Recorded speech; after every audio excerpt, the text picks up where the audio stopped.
Every garden looks amazing in May. The tulips are up, everything is fresh, and it feels like this is going to be the year the garden finally delivers.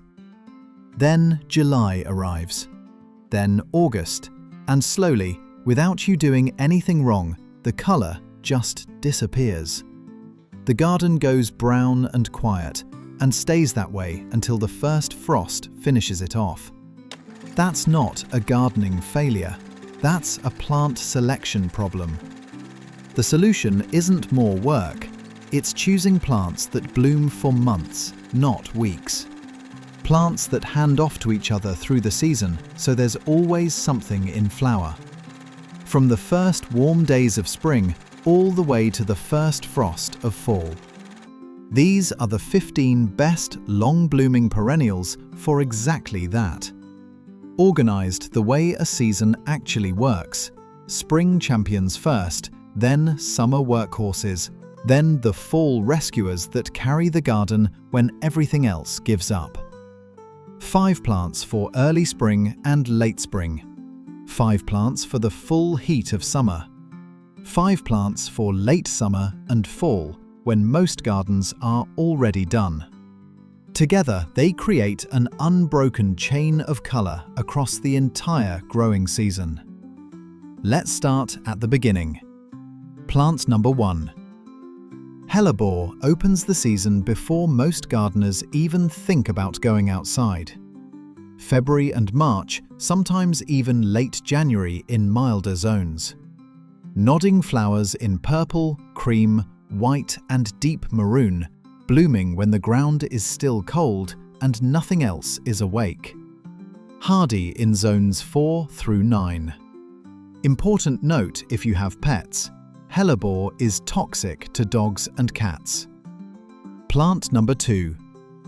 Creeping Phlox. In April and May, this plant transforms into a solid carpet of flowers, pink, purple, white or magenta. So dense the foliage underneath completely disappears. It covers slopes, borders and rocky areas with colour at a time when the garden is just waking up. After it blooms, the evergreen mat stays in place all season and suppresses weeds. Hardy in zones 3 through 9. Plant number 3. Salvia Nemorosa. Perennial Salvia.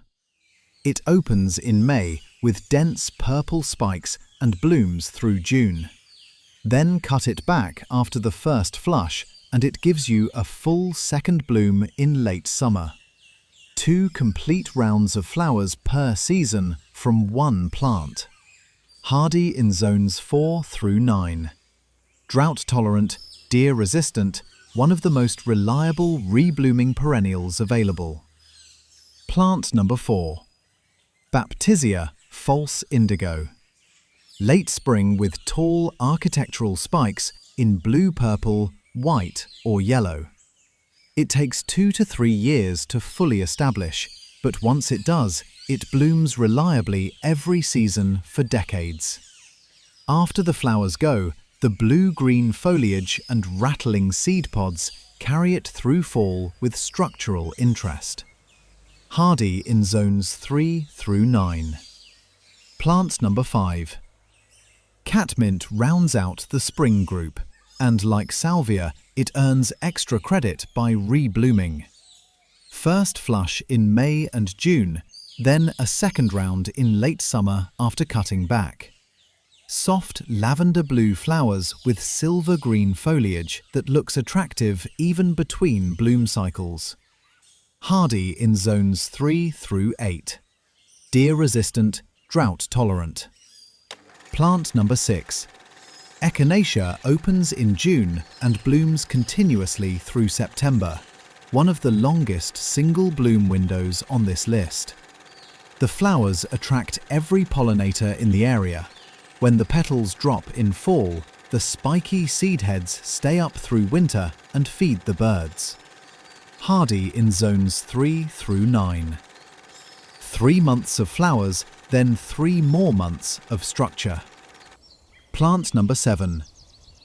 Coreopsis, Tickseed, the record holder on this list for raw bloom duration, often May all the way through September. 4 months of bright yellow flowers with minimal deadheading and almost no care. Hardy in zones 3 through 9. If you want a single plant that covers the widest possible window of the season, Coreopsis is it. Plant number 8. Daylilies.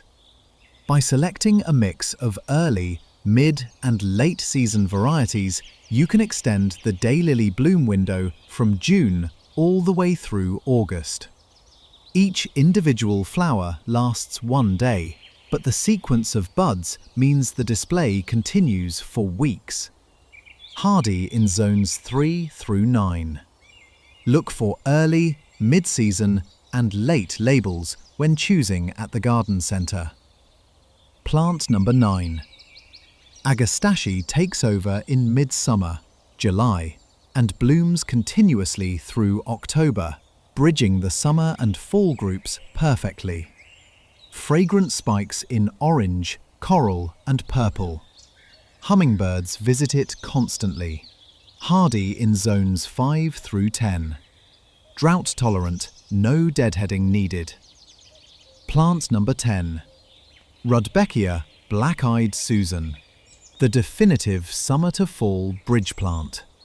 Golden yellow flowers that peak in July and August and carry through September. Self-seeds gradually so it fills in and spreads over time. Hardy in zones 3 through 9. Makes a garden look full and intentional even when very little else is happening around it. Before we get into the fall rescuers, if this is helping you plan a garden that actually stays beautiful all season, subscribe. New videos every Monday, Wednesday and Friday. Now, the 5 plants that save the fall. Most gardens look exhausted by September. These 5 plants are the ones that come alive exactly when everything else gives up. They don't just hang on, they peak in fall. Plant number 11, Sedum Stonecrop. It starts in late August and carries through October with flat-topped flower clusters in pink, red and copper. Then the dried heads stay decorative through winter. Hardy in zones 3 through 9. 0 summer care, 0 deadheading, and it delivers exactly when the rest of the garden is winding down. Plant number 12, Rudbeckia Goldsturm saves its best performance for August through October. More compact, more uniform, perfectly timed for the fall gap. Hardy in zones 3 through 9. It holds its structure through the first frosts, staying upright and golden while everything around it collapses. Plant number 13, Aster, the fall specialist. It blooms in September and October when almost nothing else does. Daisy-like flowers in purple, pink, blue and white that attract the last butterflies and bees of the season. Hardy in zones 3 through 8. Pinch the tips back once or twice in early summer to keep it compact and prevent flopping. Plant number 14, Liatris, Blazing Star. Vertical purple spikes that bloom top down. The only plant on this list that does that. July through September. Butterflies are drawn to it constantly. Hardy in zones 3 through 9. Plant it in well-drained soil to prevent the corm from rotting in wet winters. Plant number 15, Veronica Speedwell, closes the list. It starts in early summer and with 1 cutback after the first flush, it reblooms into early fall, bridging the summer to fall transition cleanly. Slender spikes in blue, purple or white. Hardy in zones 3 through 8.